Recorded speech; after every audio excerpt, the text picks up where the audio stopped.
During a recent press briefing, Leader of the Opposition, Honorable Allen Chastanet, spoke to the nation about the government's initiative to secure the country's economic future through the Sovereign Wealth Fund.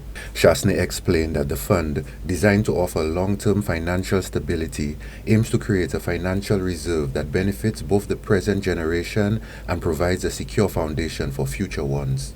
However, he raised concerns that the timing of establishing such a fund may not be ideal given the current economic climate. Chastanet began by outlining the intended purpose of establishing a fund of this nature.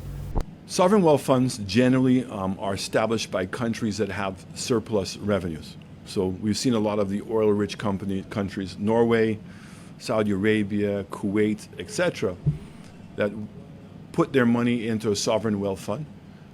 And the purpose of the sovereign wealth fund is to take the assets of the state and have them invested not only in their own country, but globally, so that the people of the country can continue to have and accumulate wealth.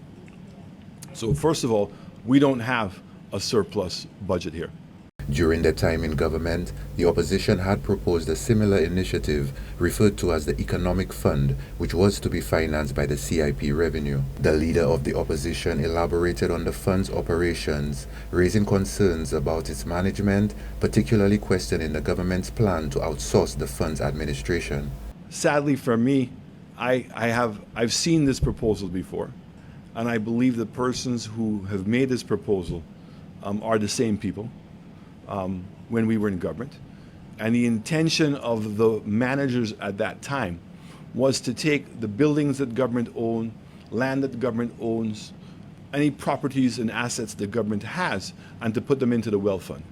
And then to take that and borrow money against those things, leverage it, and then to claim to go and invest.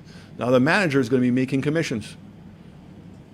I'm not sure that this is the right thing to do. The government's proposed legislation includes a provision for an annual audit. However, the leader of the opposition raised concerns about the effectiveness and timeliness of the proposed audit, given the delays in reports from the Citizen by Investment program.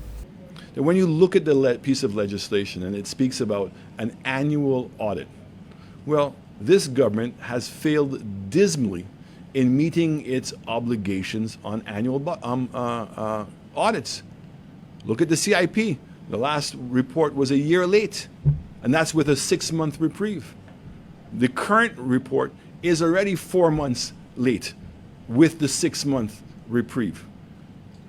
The economic fund is supposed to be audited and a management report given every year. Has never happened. So we have no idea how millions of dollars have gone. So my confidence that when this government writes down things in legislation for checks and balances and guardrails for the people of St. Lucia to be comforted doesn't happen.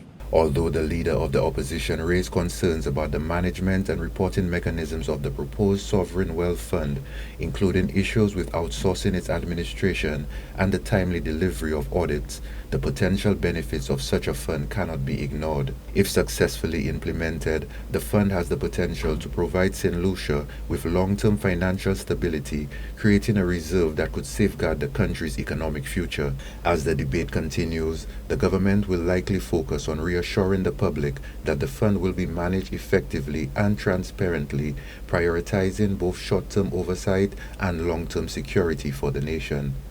For Choice News Now, I am Leader Allen.